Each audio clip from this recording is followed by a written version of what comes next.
So the video about Angkor Wat that you're about to watch is by no means the video that we intended to make about Angkor Wat. We're arriving at the ticket office. I think it's 4:30 a.m. Let's go to the counter that sells 3-day. Alright, cool.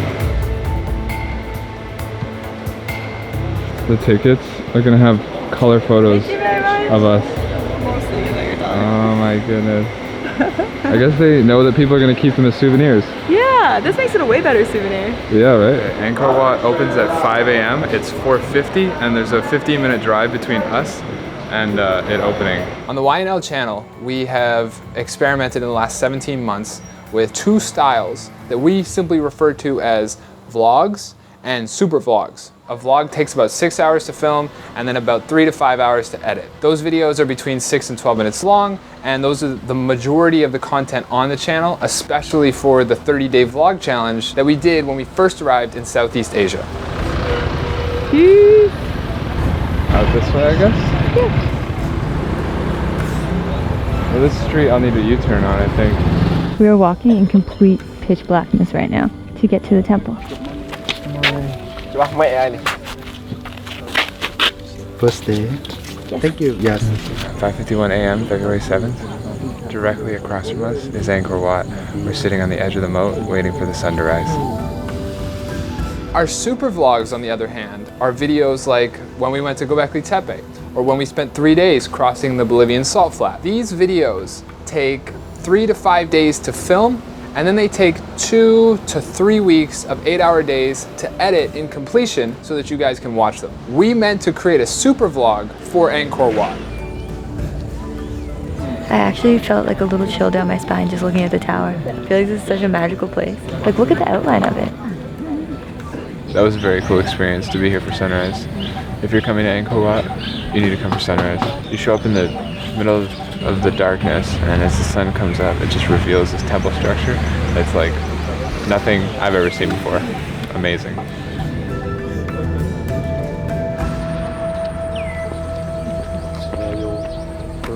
Prior to Angkor Wat, I filmed a new yoga video for my yoga channel, and Lindsay at the same time spent 3 days researching everything she possibly could about this temple specifically so we could go with all the research that we needed to create this super vlog. Right now, we are standing at the main entrance to Angkor Wat.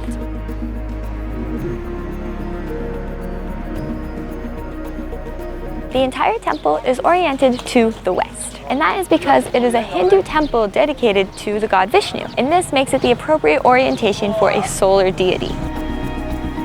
In a moment, we're going to be stepping out onto the bridge and crossing the moat into the main temple structure. When we do that, we will be setting out on a 3-part journey on the path to enlightenment. The reason for this is because Angkor Wat's physical layout represents the 3 stages on the path to enlightenment inside of the Hindu cosmological universe. The first of those 3 parts is crossing the cosmic sea. We had this whole chunk of time sort of mapped out that we wanted to just invest in making the best possible video that we could for Angkor Wat. On day 1 of shooting, we realized that this is not going to be possible. They would have needed to quarry, transport, cut, and place. Yes? Yes? Yeah. What is your speaking? Several hours into day 1, we had been told that they're going to confiscate our drone, and they asked us to delete all drone footage. They told us not to use our microphone on the property of the temple. A security guard who works here at Angkor Wat came up to us and said that we are not allowed to speak about the history at the site. And basically just like stopped our filming, was like questioning us about like what it was for. You're not allowed to speak about the history of the temple. We were both really invested and excited to create a really good video that showcased the temple. This whole experience, it has made it very difficult. This whole experience has been very difficult to enjoy and to create a video about. And to me, it's really, really odd that the people here would care if you're in the space talking about the history of the space, like as though there's something wrong with that. So Yeah, it's pretty weird. At this point in the day, the security guards working at Angkor Wat had taken pictures of Lindsay and I and have labeled us official troublemakers. They were monitoring our movements through the site and following us, making sure that we did not place our microphone back on our camera or speak to the camera about any of the history related to Angkor Wat. We are back at the hotel. So far, shooting this video has been the hardest video that we've tried to create for the channel. In our research, we watched a lot of other YouTube channels that talk about Angkor Wat, and the one thing we noticed was none of them talked about Angkor Wat at Angkor Wat. And we wondered why at the time. Like, why are none of them actually at the site? Because you're not even allowed to do that, which, yeah, it's a new one for us. It's definitely a new one in this travel YouTube journey that we're on. To come into encounter with these types of things, it's just a little strange, but we're trying to roll with the punches best we can. Lindsay is extremely discouraged. She's just doing some journaling about the day. I feel really beat down, worn down by all of it. The whole day felt like we were just trying to swim up current. Wyatt is not feeling very great this morning. He woke up really sad. So it's mostly just gonna be you, me, and this iPhone or GoPro. I'm gonna try to be a little bit more incognito today with the filming to reduce any friction between me and the people that work here. So let's go, let's get inside, let's check it out. Hello, sweetie. Angkor's looking pretty cool this morning. Just an outline on the horizon, different like shades of gray. So right up here, right at the front, when you first go to cross the moat, that's where there's like a bunch of security guards and like ticket people.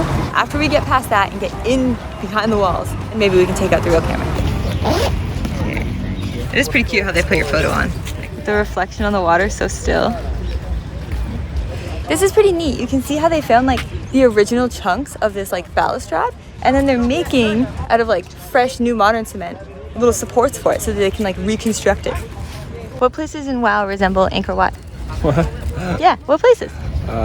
Zul'Garab, Zul'Garub, both of those. So troll settlements. So horde stuff? No, not all trolls horde. Okay. Why are you... We're not including this, are we? I don't know. You never know until you watch it back.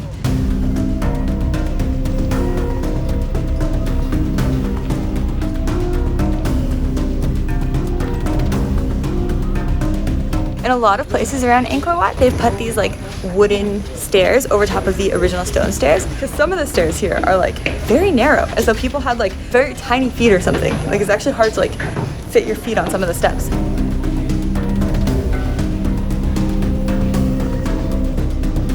I'm gonna do it. I'm gonna take out the real camera, and I'm gonna use only the little tiny microphones so that we're more inconspicuous.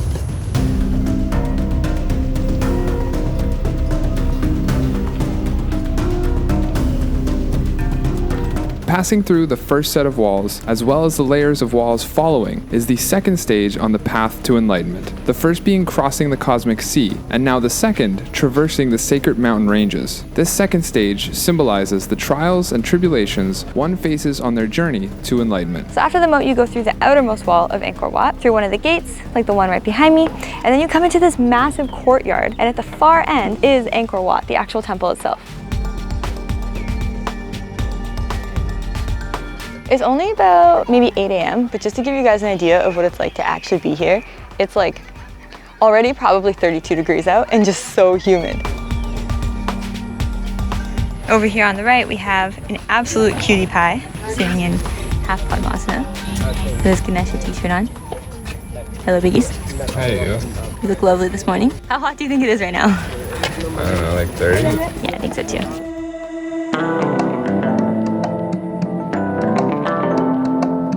Everything that we know about Angkor Wat is like basically just our best guess, because there's literally no surviving records of the whole entire site.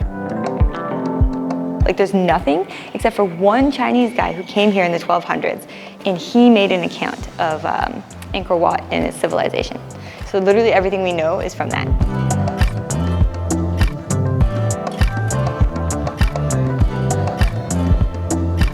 So just up this staircase and on that platform is where we made it to yesterday, when we had a very polite altercation with the staff here who told me not to speak about the history of the temple. So I'm gonna go back there and I'm just gonna tell you what I was trying to tell you, because it's one of the coolest things, one of the most like baffling things about this whole place.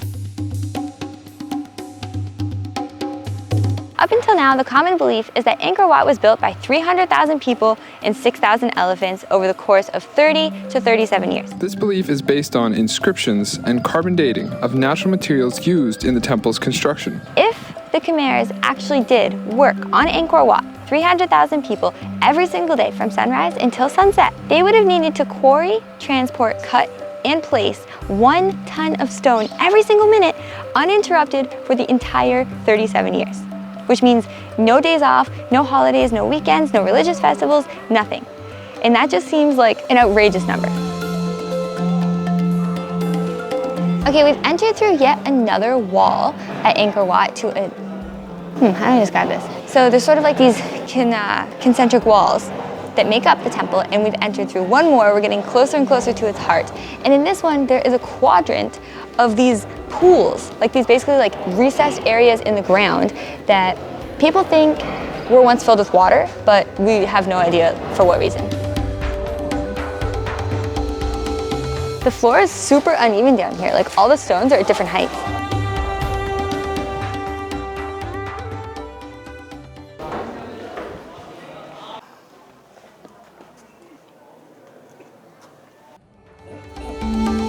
We've now reached the absolute center of Angkor Wat. This is where the 5 lotus bud towers are located.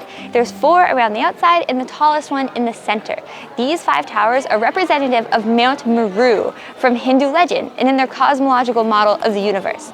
This mountain is where the gods reside and where the journeyer, like Wyatt and I, who are on their path to spiritual enlightenment, are trying to get to. We're trying to get to the center of the universe, to meet the gods, to realize our unity and our oneness with everything. So as we step up into that tower, that is what it represents. There's a couple little additional rules for this part of the temple, like you can't wear hats, really fussy with dress code, no tripods, no umbrellas, no children under 12, no little kids, no one under 12.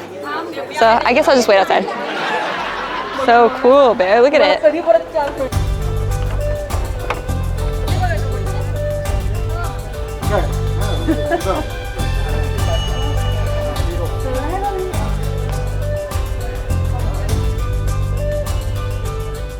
Do you notice it smells kind of funny in here? What's it smell like? I don't know. Old. But like musty old. There's like a courtyard over here. Angkor Wat was built as a Hindu temple, but then later on, like 100 years later, it was converted to Buddhism by a different king who actually made his own temple a little bit north of where we are now. And at that point, he decided like, all right, the whole Angkor complex is Buddhist now. Hindu gods have let us down, let me down, let my people down. We're gonna be Buddhist. And from here on out, it has been Buddhist. Angkor Wat is perfectly aligned with the cardinal directions. Right over there, obviously, is the entrance, which faces to the west in honor of Vishnu, a solar god. And then as you can see, all the other points, it's like perfect. They managed to do this at least 900 years ago, which is like, they didn't even really have compasses back then. Like they were just starting up using compasses and they were way more rudimentary. So how did they perfectly align it, like every single aspect of the temple complex with the 4 cardinal directions? Crazy. At the same time that Angkor Wat was being built over in Europe, they were taking 180 years to construct the Notre Dame Cathedral. How crazy is it to think that in Europe, which is supposed to be like, at this time, the most like advanced part of the world, they're taking 180 years to build their iconic cathedrals. And apparently this place at the exact same time was built in only 30 years. Europeans must have been hitting the pub in the evening. Yeah, they must have been. Like they obviously weren't working from sun up to sundown, placing a ton of block every minute.